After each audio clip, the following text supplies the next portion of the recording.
आज हम जो कहानी देखने वाले हैं उसका नाम है the entire history of you, जो कि रिलीज हुई थी 2011 में। कहानी शुरू होती है नियर फ्यूचर से। इंसानों ने एक ऐसी टेक्नोलॉजी इजाद कर ली जिससे वो अपनी पूरी याददाश्त हमेशा के लिए वीडियो की फॉर्म में संभाल कर रख सकते हैं और उसे कहीं भी और कभी भी देख सकते हैं और दूसरों को भी दिखा सकते हैं। इसके लिए बस इंसानों को अपने कान के पीछे एक छोटी सी चिप इंस्टॉल करवानी होगी जो कनेक्ट होगी दिमाग से। हर एक चीज जो वो इंसान देखेगा और सुनेगा वो सब उस चिप की मेमोरी में सेव होता चला जाएगा। हालांकि मेमोरी को डिलीट भी किया जा सकता है। लियम अपने शहर का एक रिस्पेक्टेड वकील था। वो अभी एक मीटिंग से लौटा है जहां उसे एक बड़ा केस देने की बात हो रही थी, लेकिन मीटिंग से बाहर आने के बाद वो अपनी मेमोरी को गौर से देखता है। गौर से देखने पर वो अपने सीनियर्स के हाव भाव देखकर समझ जाता है वो ये केस उसे नहीं देंगे। मीटिंग के बाद लियम एक लूसी नाम की औरत के घर जाता है। दरअसल लूसी उसकी वाइफ फ्योन की कॉलेज की दोस्त है और इस वक्त फ्योन उसी के घर में है। वहाँ पर फ्योन के दोस्तों का एक छोटा सा रीयूनियन चल रहा था। लियम जब घर के अंदर जाता है तो वो देखता है कि फ्योन अपने एक कॉलेज के दोस्त से बातें कर रही थी जिसका नाम जोनस था। लियम वहाँ फ्योन के दोस्तों के साथ टाइम बिताता है। वहाँ पर सबसे एक हेलन नाम की लड़की मिलती है जिसकी कुछ वक्त पहले कुछ गुंडों ने जबरदस्ती मेमोरी चिप निकाल ली थी। जोनस हेलन से पूछता है कि उसे बिना चिप के जीना कैसा लगता है। हेलन बोलती है कि शुरू शुरू में थोड़ा अजीब लगा लेकिन बाद में इसकी आदत हो गई। मुझे उन यादों से भी छुटकारा मिल गया जिन्हें मैं देखना नहीं चाहती। अब मेरी जिंदगी में सुकून है।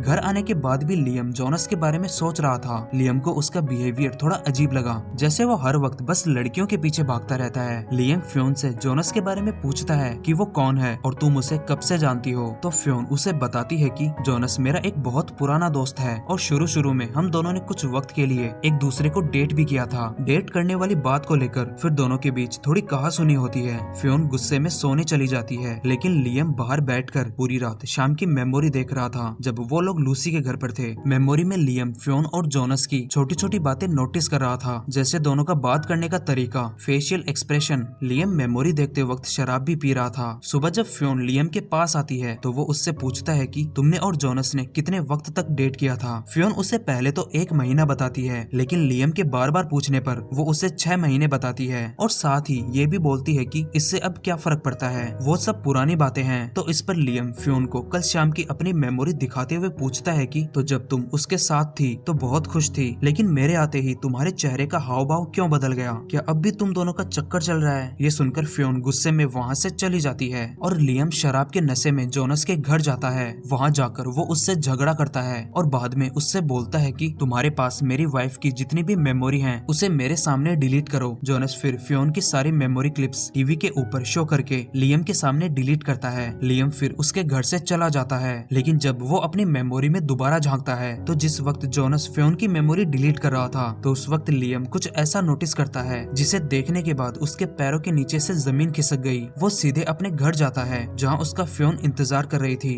वो फ्योन से मिलते ही सबसे पहले उससे ये पूछता है कि क्या जब तुम दोनों ने सेक्स किया था उस वक्त उसने कॉन्डोम पहना था या नहीं? क्या हमारी बेटी जीना का बाप मैं ही हूँ? फ्योन बोलती है कि हाँ, जीना के पिता तुम ही हो। लियम फिर उसे अपनी थोड़ी देर पहले की मेमोरी दिखाता है जब वो जोनस के घर पर था। लियम उसे बताता है कि जब जोनस अपनी मेमोरी डिलीट कर रहा था तो उस वक्त मैंने उसकी मेमोरी में कुछ अजीब नोटिस किया। दरअसल लियम ने जोनस की मेमोरी में देखा कि दोनों ने 18 महीने पहले सेक्स किया था, वो भी उसी के घर में, क्योंकि क्लिप के थंबनेल में उसके कमरे की एक पेंटिंग दिख रही थी। फ्योन ये सब देखकर लियम को सफाई देना शुरू करती है, लेकिन लियम उसकी एक भी बात नहीं सुनता और उससे दोबारा पूछता है कि क्या उसने लगाया था या नहीं। फ्योन बोलती है कि हाँ, उसने लगाया था, मुझे याद है। लियम उसे उस दिन की मेमोरी क्लिप दिखाने के लिए बोलता है। फ्योन उसे वो मेमोरी नहीं दिखाना चाहती, वो बार बार उसे मना करती है, लेकिन लियम जिद पर अड़ गया कि उसे वो सब देखना ही है। ना चाहते हुए भी फ्योन अपनी उस दिन की मेमोरी टीवी पर चला देती है जिस दिन वो और जोनस साथ में थे। लियम उस मेमोरी को बड़ी गौर से देखता है और जैसा उसे शक था जीना उसकी बेटी नहीं थी। लियम ने फिर फ्योन को तलाक दे दिया और वो अब अकेला रहने लगा। अकेला रहने के बाद भी वो बार बार अपनी पुरानी मेमोरी क्लिप्स को देखता रहता। पुरानी यादें धीरे धीरे उसके डिप्रेशन का कारण बनती जा रही थी। एक दिन उसने अपनी मेमोरी चिप को निकालने का डिसाइड किया और जैसे तैसे उसने उसे अपने आप निकाल दिया और यहीं पर ये कहानी खत्म हो जाती है। बार बार अपनी पुरानी याददाश्त में झांकना एक इंसान के लिए कितना खतरनाक हो सकता है, ये इस कहानी में अच्छे से दिखाया गया है। दूसरों के छोटे छोटे भावों को नोटिस करना हमें एक बेमतलब डिप्रेशन का शिकार बना सकता है। लोगों को बेशक अपने किए हुए कामों का जवाबदेह होना चाहिए, लेकिन बेमतलब माइक्रो लेवल पर जाकर यादों को बार बार कुरेद कर दूसरों की लाइफ का जज बनना भी गलत है। तो आई होप ये वीडियो आपको आपको पसंद आया होगा और यहाँ तक पहुँच गए हो तो वीडियो को लाइक करो, चैनल पर पहली बार आए हो तो चैनल को सब्सक्राइब करो और बेल आइकन को भी जरूर प्रेस करो। तो मिलते हैं अगले वीडियो में एक नई मूवी के साथ, तब तक के लिए गुड बाय।